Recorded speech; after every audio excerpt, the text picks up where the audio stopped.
फिर एक बार हम हाजिर है अपने कल की वीडियो की या फिर पुराने वीडियो की जो कविता जो थी, जिसका नाम था जरा प्यार से बोलना सीख लीजिए। इससे आगे जो है आगे हम आज सीखने वाले। इससे पहले की वीडियो में मैंने 4 परिचित सीखे थे और 4 आज हम सीखने वाले। यह कविता जो है गजल के रूप में आपके सामने रखी है और इसकी आगे की पंक्ति जो है पहले हम पढ़ लेते हैं, लेकिन फिर एक बार मैं आपको याद दिला दूं, अगर आपने पिछली वीडियो न देखी हो तो उसे अवश्य देख लीजिए और उसके बाद इस वीडियो को देख लीजिए, क्योंकि हमने इसे 2 भागों में इसे विभाजित किया है। इसीलिए आप उस वीडियो को देखिए और फिर इसे देख लीजिए। अब आगे की 2 पंक्तियां जो हम पहले पढ़ लेते हैं।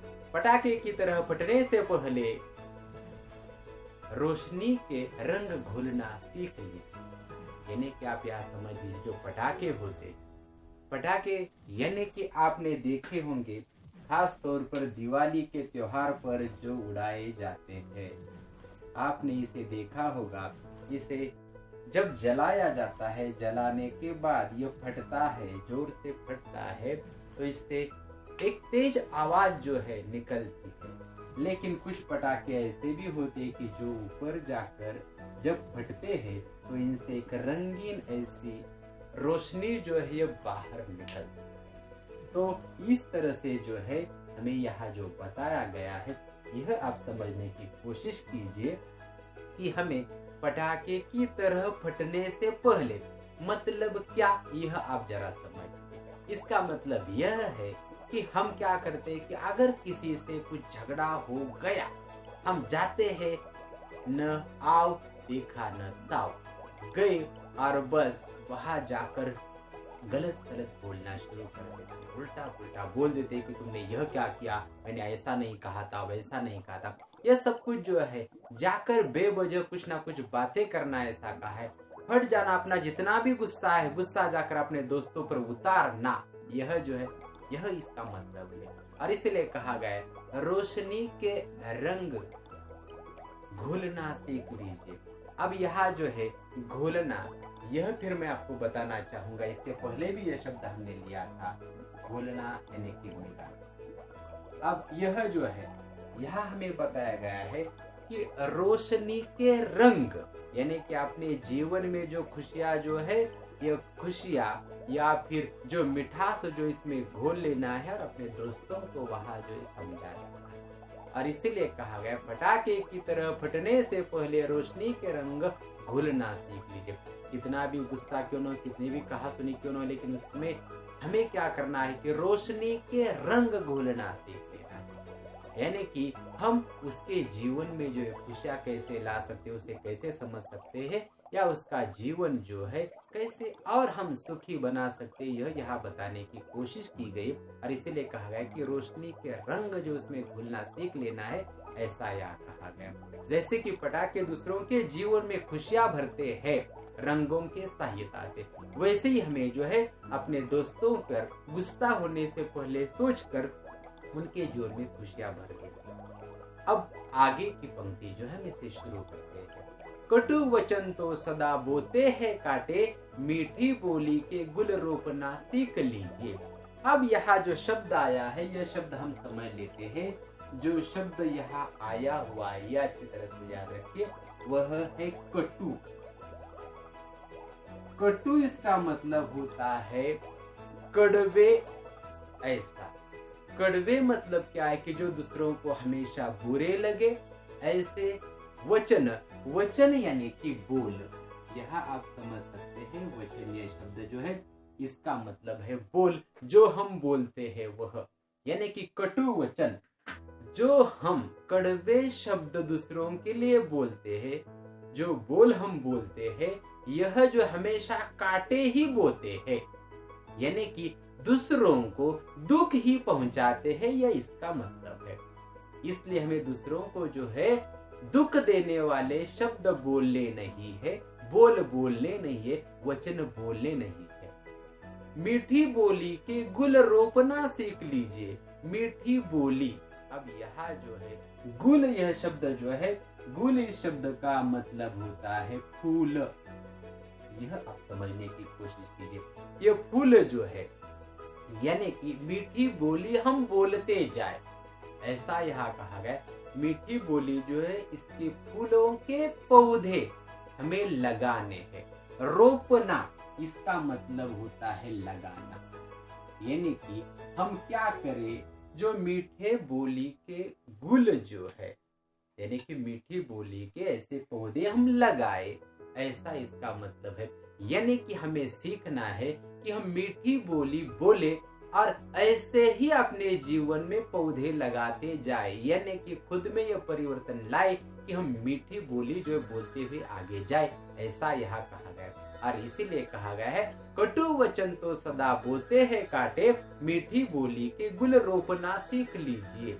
यानी कि हमें जो है मीठी बोली जो है अपने ज़बान के अंदर, भाषा के अंदर लगाते हुए, यानी कि यह परिवर्तन लाते हुए हमें आगे आगे जाना है, ऐसे पौधे लगाते हुए हमें आगे बढ़ना है, ऐसा इसका मतलब है। आगे देखिए क्या कहा गया है, बात बेबात कोई चुभने लगे तो बदल कर उसे मुड़ना सीख लीजिए। यानी कि आप देखिए बेबात, आप जो है पहले इस शब्द को अच्छी तरह से देख लीजिए।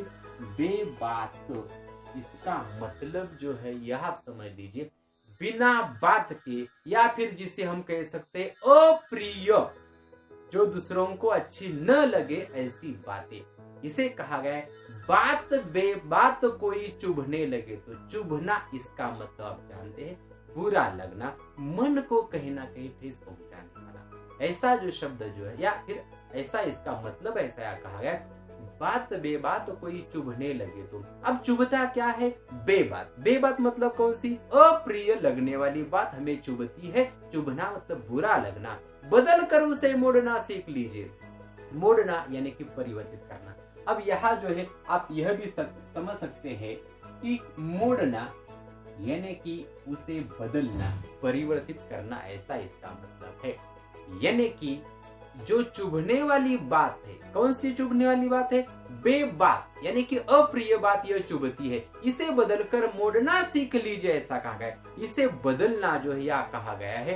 अब आगे जो है अच्छी तरह से समझ लीजिए, ऐसी बातों से अगर दूसरों को चोट पहुंचती है, दुख होता है, तो ऐसी बातें बिल्कुल भी न करें। अगर कोई वह बातें करता है तो उसे जो है अन्य बातों पर परिवर्तित करना सीख लेना है।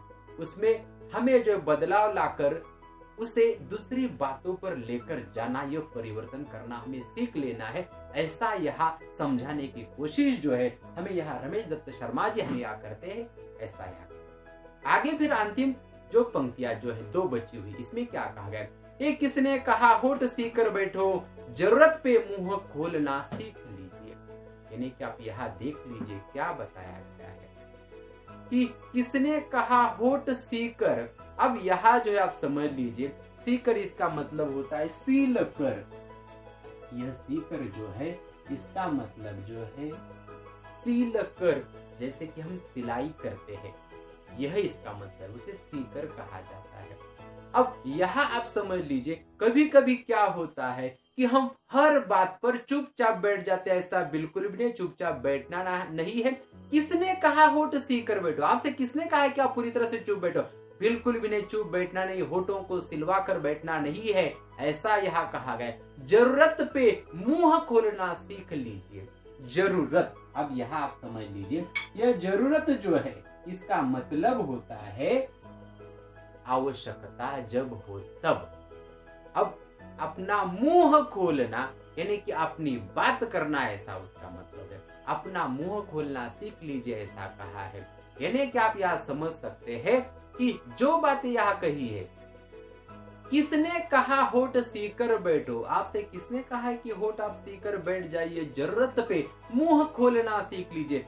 जब जरूरत हो उस वक्त आपको बोलना ही, मुंह खोलना ही है, ऐसा कहा गया है। यानी कि आप देख लीजिए, कभी कभी ऐसा हो जाता है कि हम पूरी तरह से चुपचाप बैठ जाते, जरूरत हो तभी नहीं बोलते, लेकिन ऐसा नहीं, उस वक्त हमें बोलना जरूरी है और उस वक्त हमें अपना मुंह खोलना ही है, ऐसा कहा गया। अपनी बात जो है हमें कहनी ही है, यह आप समझ लीजिए। अब इस वीडियो में हमें सीखने के लिए क्या क्या कहा है, यह मैं आपको बताना चाहता हूँ। सबसे पहले जो कहा है वह है रोशनी के रंग घोलना सीख लीजिए। रोशनी के रंग घोलना जो ये सीख लेने के पहली बात कही। दूसरी जो बात जो है यहाँ कहिए, मीठी बोली के गुल रोपना। मीठी बोली के गुल रोपना सीखने के लिए कहा है। तीसरी बात जो बताई वो है अप्रिय बात बदलकर उसे मोड़ना सीखना है। कोई अप्रिय बात करे उसे मोड़ना जो हमें सीखना जरूरी है, ये सीखना जरूरी है। चौथी बात जो है जरूरत पर हमें मुंह खोलना सीख लेना है। जब जरूरत पड़ेगी उस वक्त हमें अपना मुंह खोलना ही है, चुपचाप बैठना नहीं है। यह अच्छी तरह से सीख लीजिए। यानी कि यह 4 बातें जो है हम इन 4 परिच्छेदों में सीखे। इसीलिए इस कविता का मतलब अपने जीवन में महत्वपूर्ण है कि हम क्या सीखे और क्या न सीखे, क्या करे और क्या न करे। यह हमें इस कविता के द्वारा जो है यहाँ रमेश दत्त शर्मा जी जो है हमें बताते हैं इस गजल की सहायता से। यानी यह कविता जो है आपको जीवन में मददगार साबित होने वाली है। उम्मीद तो यही है। तो इस तरह से जो है आज अपनी यह कविता पूरी हो चुकी है। धन्यवाद।